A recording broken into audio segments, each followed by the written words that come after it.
Madame, monsieur, bonsoir, il est 20h, je suis David Trujadas, tout de suite, les titres de l'actualité.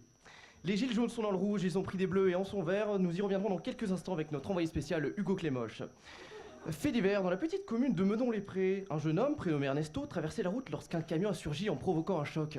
Heureusement, le véhicule n'a rien.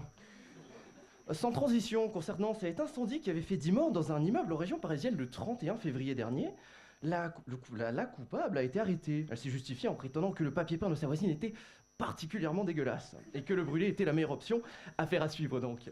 Et enfin, nous verrons de superbes images de chèvres de Nouvelle-Guinée. Mais tout d'abord, c'est une histoire de fou. Elle nous vient de Morlaix-Goly-Montaigu, avec le rêve d'un homme qui s'est transformé en une aventure rocambolesque. Regardez plutôt un reportage de Michel Chépat et Gontran Cuivré.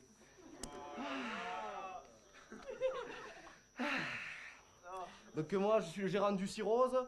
Ça fait maintenant 13 ans, 13 comme les Bouches du Rhône, elles représentent, tu connais.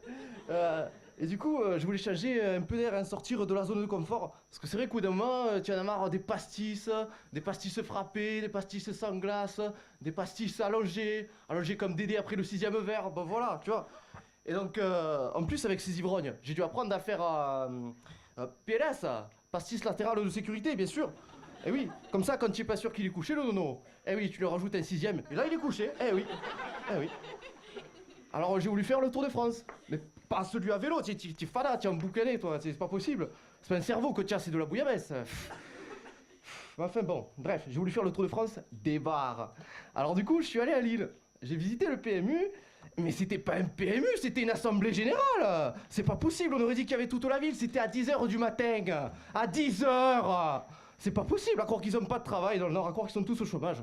Bon après, on n'a pas le même Nord que vous. C'est-à-dire que nous ici, on a Marseille. Vous voyez, vous prenez Marseille, vous prenez Aix-en-Provence, au-dessus, vous tracez une ligne. Au-dessus, c'est le Nord. Bon, ensuite, je suis allé en Bretagne. Alors c'est vrai que ça m'ennuie en Bretagne parce qu'il n'y a pas de diversité boissonnale, tu vois. Donc tu as le choix entre du chouchen ou du cidre. Tu as le choix entre deux boissons. Deux. Deux. Imaginez à Marseille, franchement, je manque que du pastis. Et ensuite, je suis allé à Bordeaux. Alors c'est vrai que Bordeaux, c'est pas mal, c'est propre. Hein. Alors vous avez du rosé, vous avez du blanc, vous avez du rouge. Il est où le jaune?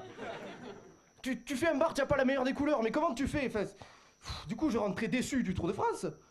Du Tour de France, des bars, bien sûr, hein, vous l'avez compris. Et là, je me suis arrêté à un petit village tout mignon, Morlaix-Goly-Montaigu. Et alors là, je me suis dit, c'est charmant comme petit coin. Il y a du thym, il y a du romarin, il y a des pins, des parpaings, des chiens, ils vont me mettre des oursins. Enfin voilà, vous avez compris, je pense. Du coup, je me suis dit, Jean-Claude, c'est là qu'on migrationné. Hein, et je suis pas déçu loin de là, parce que par rapport à Marseille, là, il y a beaucoup de bonnes choses. Déjà, primo, la ville, elle est construite autour du bar. C'est ce que m'expliquait l'ancien. D'abord, ils ont construit le bar, bien sûr. Première nécessité. Et ensuite, ils ont fait une mairie, une école, etc. Tout ce genre de choses inutiles, vous voyez. Donc, ça, c'est plutôt avantageux, parce que du coup, c'est plus moi qui vais vers l'administration, c'est l'administration qui vient à moi. Et oui, démonstration. Ah, monsieur le maire, ça fait longtemps que je vous ai plus vu, au moins 1h30. Oh, oh Dédé, sors la bouteille du maire, s'il te plaît. Oh là. Et du coup, monsieur le maire, pour mon interdiction de construction rue Foch, c'est déjà réglé, mais tout va tellement vite avec vous, monsieur le maire. On dirait presque que vous dirigez le village, c'est fou. Oh. En plus, on croise tous les autres gens de la ville. On plaisante et c'est sociable. Démonstration, bonjour monsieur l'agent de police, comme d'habitude. Ah, vous êtes en service. Bon, une seule pinte alors. Hein. Et surtout avec modération. Hein. Non, non, le travail. Allez pas vous tuer à la tâche. Hein. Et figurez-vous que récemment, j'ai eu des gens dans l'établissement qui m'ont dit mais en fait, vous êtes des alcooliques ici. Et à cet homme tarté, j'ai répondu qu'est-ce que vous avez contre les gens qui font bouger les petits commerces? Vous êtes bien citadin, vous. Hein. Faites, vous moquez de tout le monde, mais par contre, vous deviendrez bien un pilier de mon bar, ça c'est certain. Bah bon, vous avez vu, je suis devenu allergique aux grandes villes. Bon, sauf à Cognac, mais bon, ça c'est encore une autre histoire. Et ouais, en tout cas, je suis content, mais j'ai pas renié mes valeurs pour autant. Hein. Liberté, égalité, alcoolisé, hein, bien sûr, on n'oublie pas. En tout cas, l'affaire tourne, et ça fait plaisir par ces temps de misère de voir un petit peu tous ces beaux sourires au comptoir. Un beau reportage plein de folklore comme on les aime. A noter que Jean-Claude Michelin fait des ateliers dégustation avec sa fameuse formule 15 litres garantie les 12 et 13 avril prochains.